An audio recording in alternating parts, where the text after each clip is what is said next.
the nourishment of our bodies, and keep us this day in your peace. In the name of Christ. Amen. Amen. Dr. Carl, will you lead us in the Pledge of Allegiance? Certainly, my pleasure. Please face the flag, put your hand on your heart, and repeat after me. I pledge allegiance to the flag of the United States of America and to the republic which stands, one nation under God, indivisible, with liberty and justice for all. Thank you very much. Y'all may have a seat. Our secretary, Donna Ariano, is coming forward to introduce our visiting guests.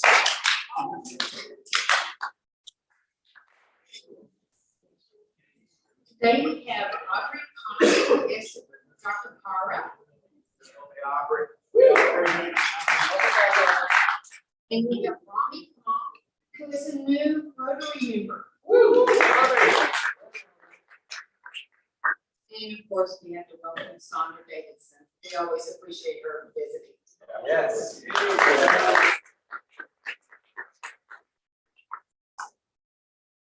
All right, and since we have introduced Aubrey, I'm going to let her finish her bite, and then she's going to give us a quick update on Family Promise. We have our week where we are serving coming up next week, starting Sunday, correct?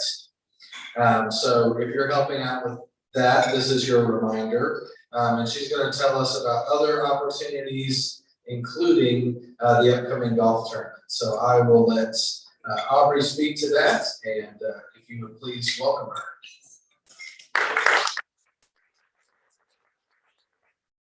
You guys are a very lively bunch. I was here at the Sunrise Rotary this morning, and I think their coffee was still kicking in. So I'm enjoying the warm welcome this morning, but I wanted to speak to a couple things. So we do have a golf tournament coming up, and if you don't play golf, you have another opportunity to join and participate in supporting Family Promise and what we have called our Chip In for Charity golf tournament. So that's coming up on April 28th, and you can buy some raffle tickets. We've got some flyers here. I can leave some on your tables. But you can buy one $25 ticket, and that will get you one entry to potentially win this real snazzy golf cart here. You can use it for whichever purpose that you like, cruising around the neighborhood or, you know, whatever you'd like. But you can get 5 entries for $100, so that's a real steal.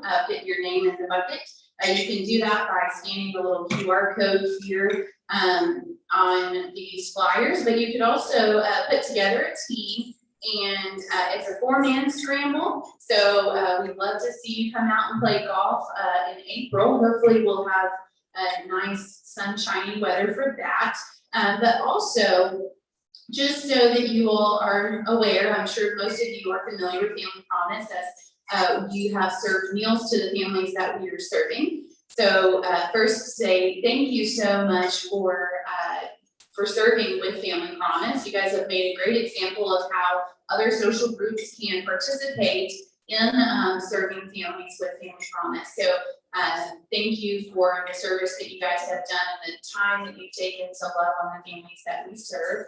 But also, we have now since returned to our in-person rotation. So what configures of an in-person rotation is that we actually serve in churches. So we have what we call a facility week, and what that is that we borrow the facility of a congregation, and then we provide the host volunteers. So the roles of which you have volunteered for in the past have expanded. So now you can either bring a meal, or you can come and just have dinner and sit with the families, get to know them, or just have conversation with the families. And then you also could participate as a van driver. So if you are a bright early morning person, we always need morning van drivers. But we also have evening van drivers. So that takes about an hour and a half, just depending on the location in Irving.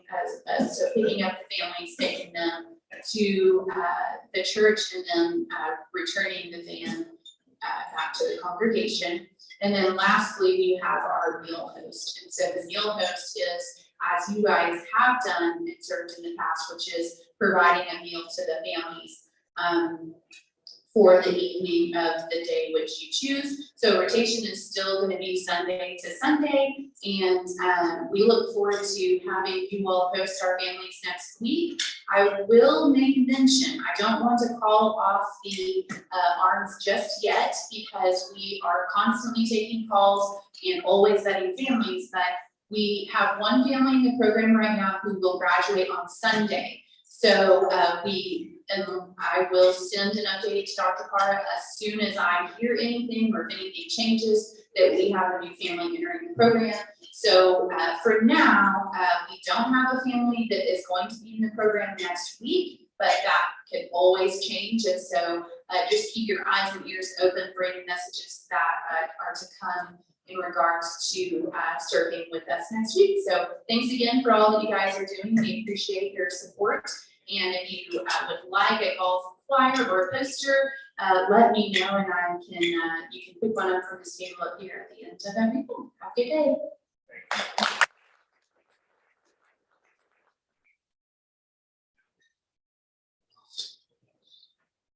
Jordan, are we ready to go? Yes, all right. So we will do some announcements at the end of the meeting, but we want to go right to our presentation and our program. So I'm going to invite Terry Oliver up to introduce our program today. Thanks, Terry.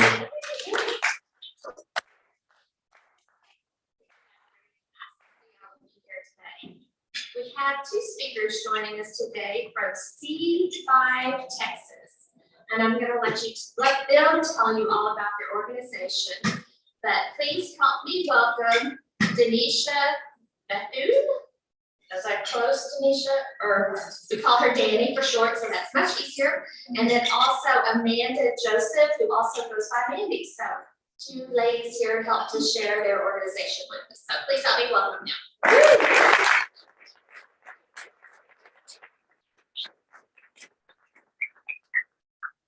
Oh, you're so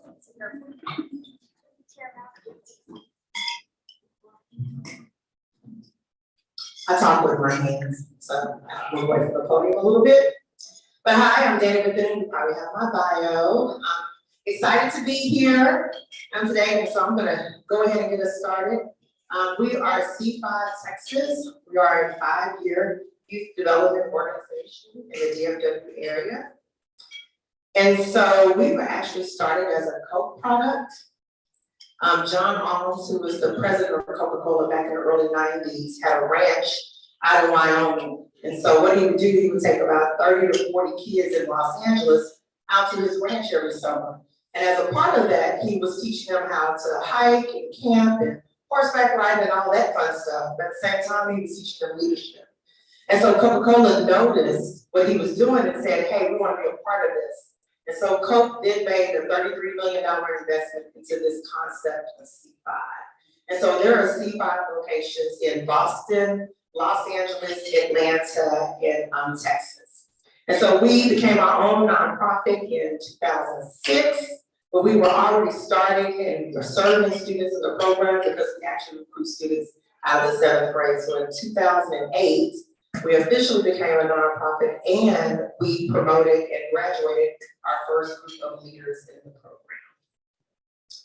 And so our mission is to change the odds for high potential youth from risk-filled environments, inspiring them to pursue personal success and preparing them for leadership roles in college, work, and their communities.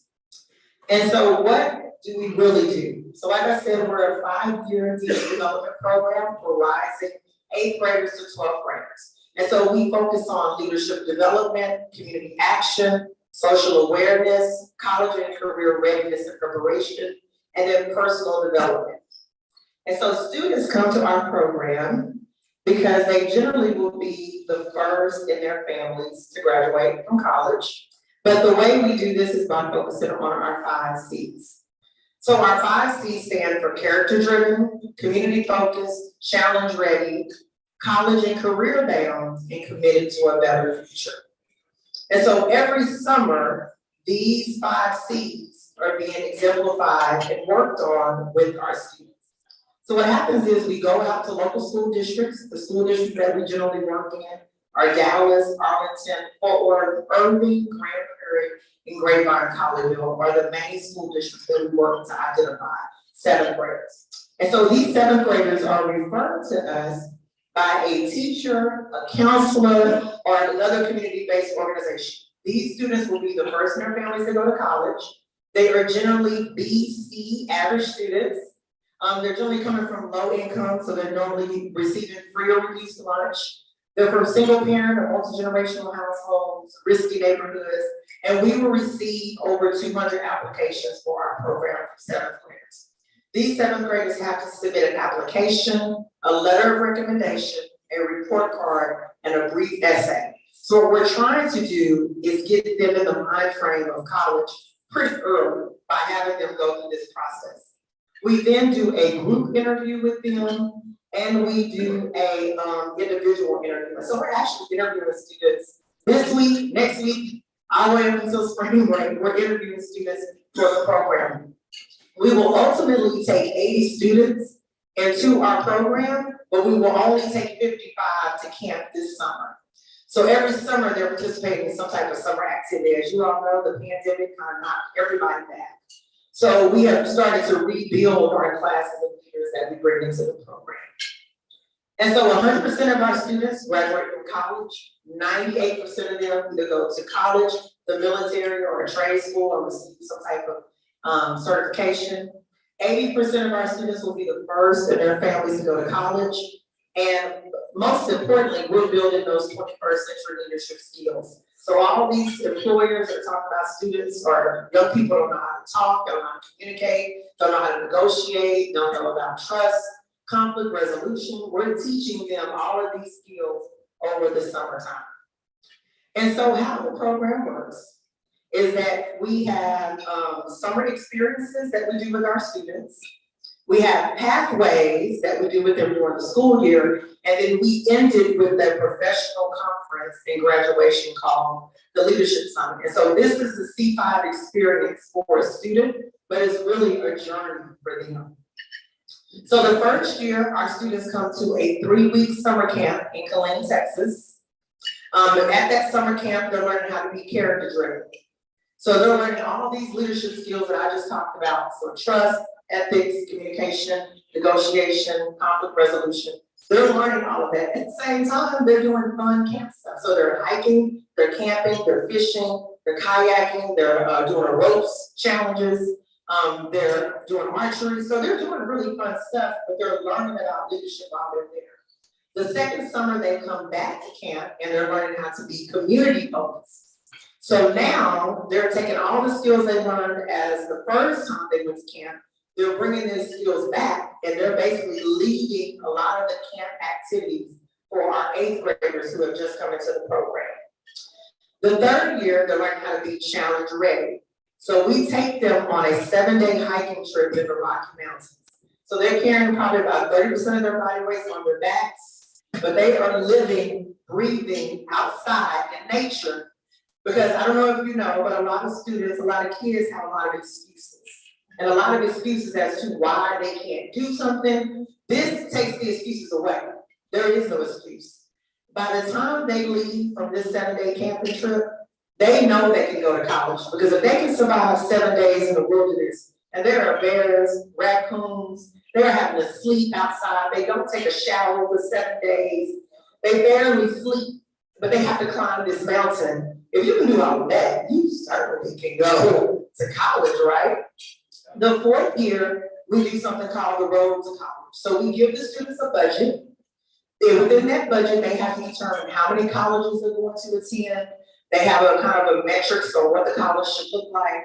They determine their lodging. They determine where they're going to eat. They do a community service project in the community as a part of it as well. This past summer, because I was on the charter bus with these young kids, we went to 9 universities in 8 days. So we went to University of North Texas, we went to OU, UT Austin, we went to Texas State, we went to Texas A&M College Station, Texas A&M Corpus Christi, we went to University of Houston, we went to Prairie View A&M, and then we ended at SMU in Dallas.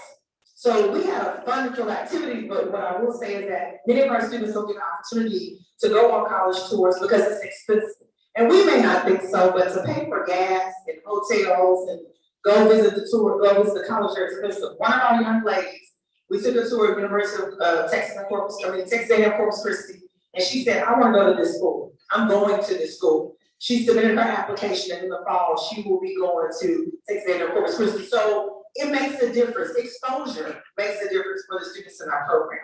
And then the last year, we worked on something called Actively Changing Tomorrow Now Summit. It's a 7-day event where our students actually work on a community service project. This past summer, they worked on teen homelessness in Dallas County. And so they determined 2 root causes of teen homelessness. They said this was abuse and neglect and mental health. They visited 2 teen homeless shelters, went to an affordable housing community, and then they put together a full presentation and they presented it on Facebook Live of solutions of how can you help young people who are homeless. These students also surveyed students at their schools to understand if students were even close to coming to homelessness. And many students said that during the pandemic, their families were on the brink of homelessness or they became homeless during that time. And then the students had food banks that they had started at their own schools, and they donated food back to these homeless shelters. So over the course of not 7 days, but over the course of several months, these students were working on a project very similar to some work that they would be doing if they were off in college. So then in the school year, we have a really strong focus on, we do a very strong focus on pathways. And those pathways are focused on college, career, and community service. So we do college treasure hunts, we do college tours, we do this upcoming weekend, we're doing SAT, ACT prep with the students. We do a lot of community service with them, and all of the students are required to complete community service every year. So it starts to build. It starts at 30 hours, 40, 50, 60. By the time they get to their senior year, they have a 75-hour community service project that they have to do with our organization. So we're helping to build those skills that they need, not only to get enough for community service, but also to understand what does service learning look like. It's not enough to just go give away food or help to put food packages together. It's really to understand what impact are you having. So basically over MLK Day weekend, we volunteered at a group called Bike Friendly South Dallas. So if you know anything about South Dallas, there's very limited transportation. Our students rode bikes in the parade to help bring awareness to the lack of transportation. So we're helping them to not only give back, but also understand the meaning of why they give back to a part of our program. And then we do leadership and we do social awareness as a part of the program as well. And then lastly, we end with a leadership summit. So at the end of our program year, we put on a professional conference for the students focused on college, career, community service, leadership, and the students come up with the community service project that we will do during Leadership Summit. It's a full-day professional conference. We bring in speakers. We have Frost Bank comes in and they do financial literacy for the students. We have Walmart who will come in and teach about branding, marketing, building your resume. We'll have other organizations come in this year. We have AAA, they're coming to do traffic safety with our young people, as well as we're talking about men and women's health with teenagers. I don't know if you've ever had a teenager, but they don't often smell the best. And so we're really working to help them understand how important is hygiene for them. And then we'll graduate our students. So we will bring in and celebrate our new 7th graders who are coming into the program. And then we will transition all of the rest of our students. And then we will graduate our seniors. This year, we also implemented some scholarships for our students. So one of our students received a $1,500 scholarship to be used for whatever they needed towards college. I know we know tuition is important, fees are important, books are important. But imagine going to college and you don't have any materials for your dorm room. You can't afford a microwave, you don't have a refrigerator, you don't have anything to make your new home a home. So that scholarship was to help them just do whatever you want to make your dorm room what you want it to be for you, because that's an additional expense that our families oftentimes can't afford. And then our students have other requirements. They are required to maintain a 2.5 GPA. They have to volunteer at least 40 hours, but like I said, it grows every year. We actually have monthly check-ins with our staff, so we have about an 86% retention rate of students that stay in our program. And that's because we are talking to them every month. So if we don't talk to you on the phone, we don't see you on Zoom, we are text messaging you, we are finding a way to get in contact with you to make sure that you're staying on track. They are required to attend all of our summer experiences, and they have to attend at least 3 of the 5 pathways. We understand our students, they're playing sports, they're in other activities, and so we make accommodations for them as a part of the program. I had a video, but I'm not gonna show it today. But let me just talk about it. You can go to the video if you want. So I told you we had 4 locations: Boston, Atlanta, Los Angeles, and Texas. Every year, students in our program apply to attend our National Youth Summit, which is held in Atlanta, Georgia. So 4 students from every site will get selected to go to Atlanta, and they basically do C5 on steroids. We do career exploration with them, we do college tours, but one thing that they get to have that I know you all understand is golden is networking. These students get the opportunity to meet with top corporate executives from Coca-Cola, Westrock, Transcontinental, and other companies. So our students are networking, and they're building their own network of people that they can go back to and talk to about jobs, careers, internships. Students that are in low-income areas, they don't have a network. There's nobody that works anywhere that they can call and get an internship. There's no job shadowing. It's none of that for them. They have to build this. And so this event gives them opportunity to build connections that will last them a lifetime. Because all they have to do once they meet this person is get their card. They can call them back in 3 to 4 years and say, do you remember me from C5? The person remembers, the person connects them to something, and then this child now has a better opportunity. It's not enough just to get kids to college. They also have to have connections that can help them get into the careers they also want to be a part of. So though we didn't have a video, I need to show it. It's really impactful for our students to go be a part of this event. And then we have opportunities to volunteer. We host something called executive leadership lunches, where our leaders get to come to your place of business and learn about what you do, talk to other employees. It's about an hour or so. We try to have them on a Saturday, or we try to have them after school. Understanding that we have to provide transportation to the students to get them there.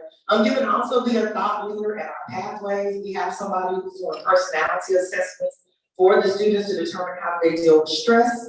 And so they're coming in, bringing their resources to do that. You can easily come to our leadership summit and be a part of that. You can always do a drive. I'm feeding hungry teenagers. We always need snacks. So nut-free, I will say that, nut-free snacks. And then also if anybody is looking to donate, I will say that I feel like Irving, Las Colinas area is like a home away from home for us, because we actually host all of our special events out here.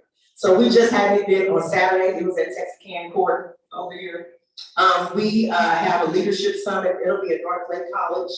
And then our golf tournament is actually held at Las Colinas Country Club. So I feel like that C5 is like Irving is a second home to us, because we do a lot of our fundraising activities in this community, and we also do a lot of programming out here. One day we'll have a building, and I think our center of gravity is Irving, Las Colinas. So we may just be in your backyard with you all as well.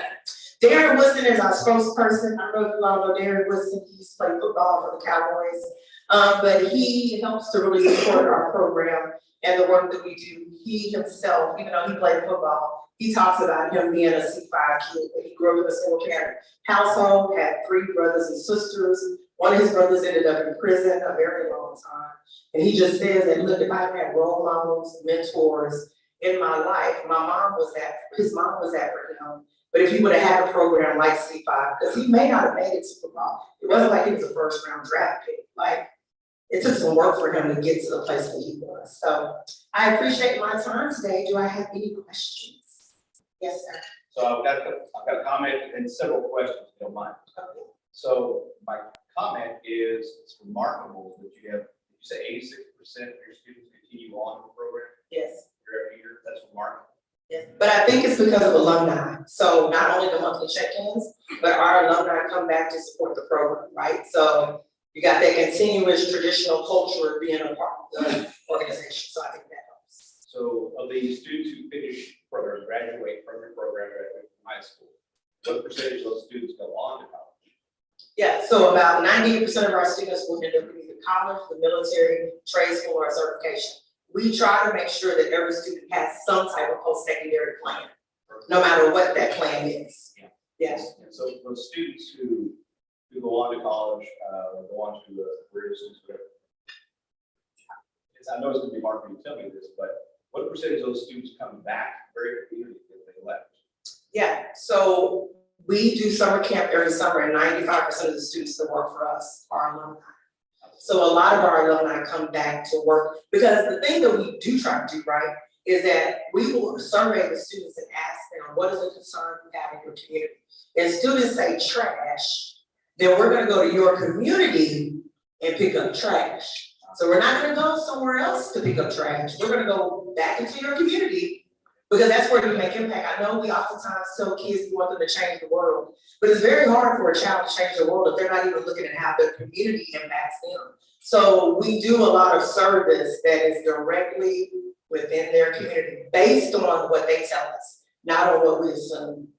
And one final. Of course. No, you're good. So you obviously have this great outdoor experience for students.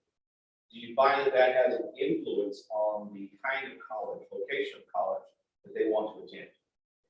No, so that does not have influence, even though we're outside all the time. Because what I didn't tell you is that the first year they go to camp, they hike for 1 day overnight. The second year they come to camp, they hike for 3 days overnight. The third year they come to camp, they hike for 7 days overnight, right? So it is a buildup of them getting to this place of hiking and being out in nature. What it has done is encourage students who otherwise would never have thought of camping or hiking to now start doing that on their own, because they've learned all the skills to do it. So we've opened up an entirely new population of students, of people who would have never thought to go camping or hiking in their lifetime.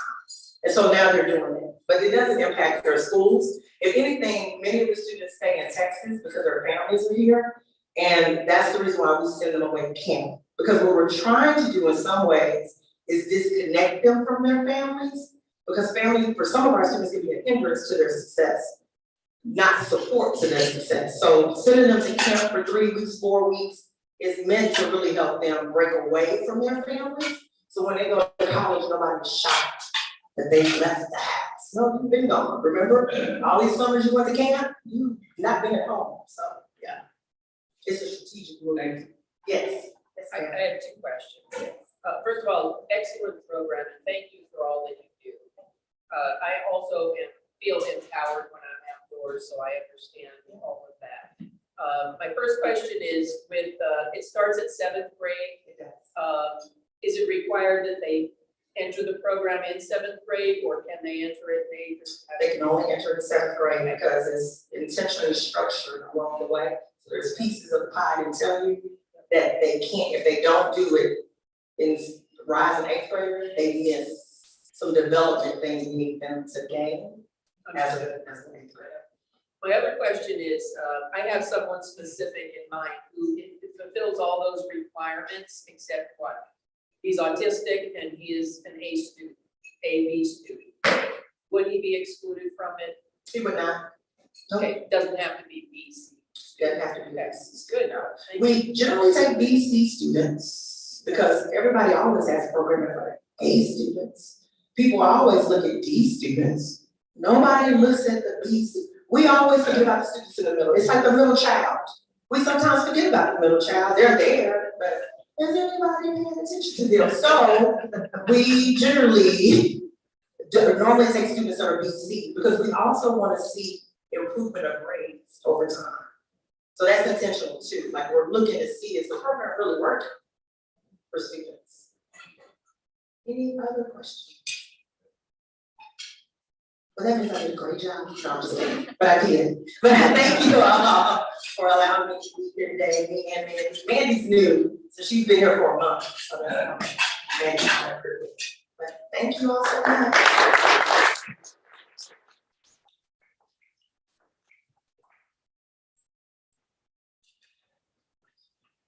That's great. So it's exciting to hear about a program of that nature that has its critical mass happening right here in Irving, Texas. So hopefully we can find them a space here, and it can continue to be a local project for us.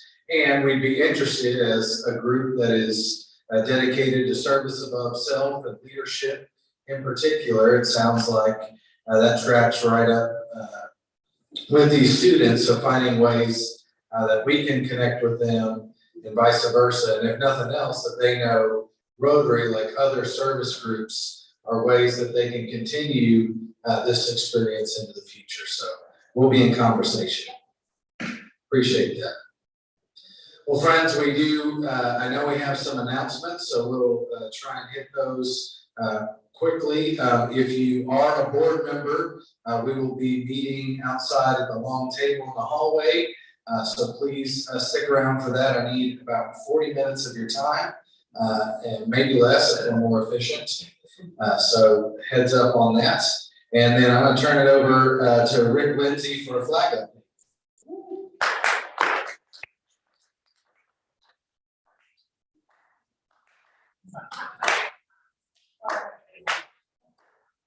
Thank you, Mr. President. Yes, I feel the love, Robert. Well, hey, it's a new year. It's a new flag year. And if you remember back, what was the big freeze, February 2nd or something? We just happened to send out the first announcement the night before. And so we went from 0 flags for this year to this morning, 695, and I think past president also may have been the last person to go out and sign up for his flags. So we have had a very successful month of February. And that's, I'll say congratulations to all of you.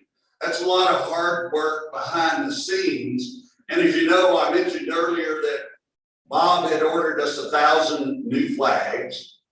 Bill is rallying his team to assemble the flags. So we've got 60 plus, I think John told me you rebuilt 20 or 30 of Ryan's for his neighborhood.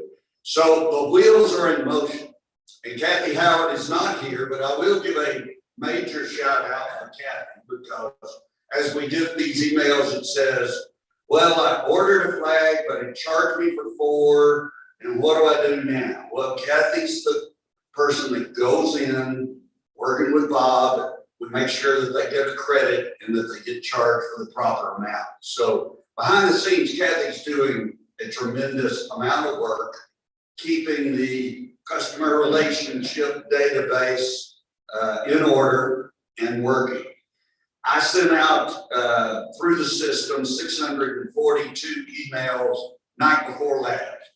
Second email to get people fired up. So far, we've had 0 non-delivered. It's because Bill LeVar called, was it 17 or 19 subscribers and updated their email. So we are, we're depending on the email system. We've got a long way to go to get to 1,600 flags. So we may be asking you to go around your neighborhood or help us maybe put flyers on doors or maybe put something in a mailbox. Cody approached me at the other morning and said he wants to put some around his facility. So he and I will work with Buddy Brown to install those sleeves. I'm not sure. I suggested 10 and you suggested what? So we're looking, I want to do about 20, 25, out of big facilities. 20 or 25, so excellent, that will look good down there. Visited with the folks several times talking about Grand Treviso, and they've been rebuilding all the turf and all their flower beds, but we'll get those 28 back down there. I did have conversation with Joe Moses, the head of Parks and Recs, and so we are good to go back to Millennium Fountain. So that'll be 72 flags. So Dr. Carr, I'm gonna need you to align and replace the sleeves because you can get down there and do that better perhaps. You're more skilled and hard enough. So yeah, we'll get our team down there and get Millennium Fountain straightened up. And And I will go through the flags for that area and cull out the ones that are faded and messed up. We would just rebuild. So, Mr. President, we are off for another great year of flag activity.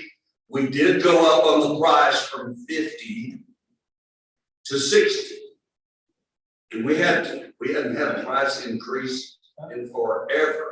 And so by doing that, that will give our distribution Boy Scout and, well, Scouts, girls and guys, and other teams, somewhat of a little bit of a increase in what we pay them, which they've had to incur increased cost of fuel and other things. So it was very much a justified increase. If you sign up before April 1st, it's $55. We've only had one person who made a comment about the price change. The common area went from 30 to 40. It's the exact same flag. So they're getting a real bargain, but we're using those for people to see as they drive into their neighborhood. Boy, I'd like to have one of those. So those are in our way, our loss leader type product. But I will tell you, y'all are doing a great job. And Laz has got some ideas of bringing the ROTC in as a distribution team. Bob and I are working on an agreement where we have a list of primary, secondary contact and an agreement that says, I agree to put the flags out on this day and pick them up on this day. Because if you don't do that, I get the phone call and people say, why does Laz have a flag in his front yard and I don't? So we want to minimize that. But we've got a quality product. We're priced correctly. We've got a great distribution network with Rosa Gordon and that part of the team. So this thing is huge.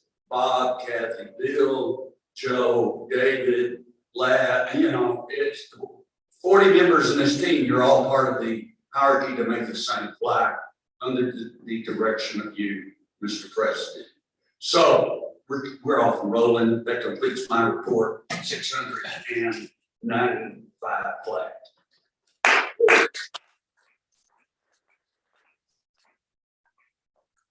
And hopefully by a little bit later this afternoon, it'll be 696 because I haven't put in my subscription yet.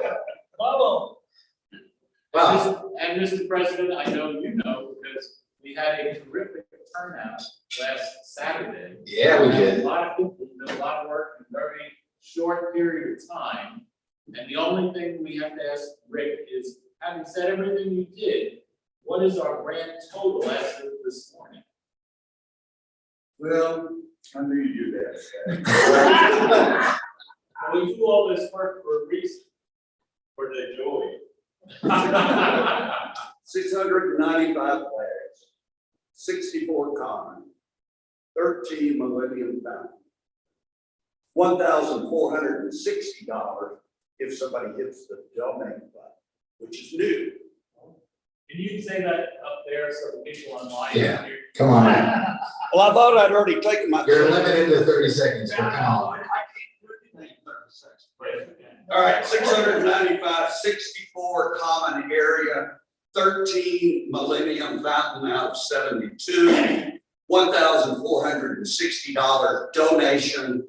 And the button says it goes to the Irving Schools Foundation for a scholarship funding for a total, as of this morning at 11:37, $38,665 for 695 flags.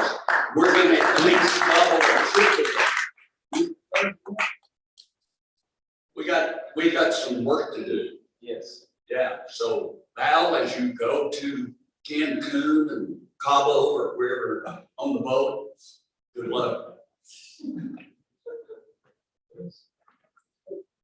All right, other updates for the good of the club. Good luck on spending the money. Lieutenant Cody Johns. Okay.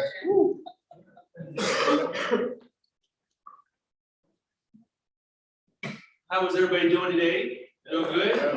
I just wanted to say two things. One, if you've been a part of Irving for a while, you might have heard this thing called a super lunch. Raise your hand if you've ever heard that word, but spelled around.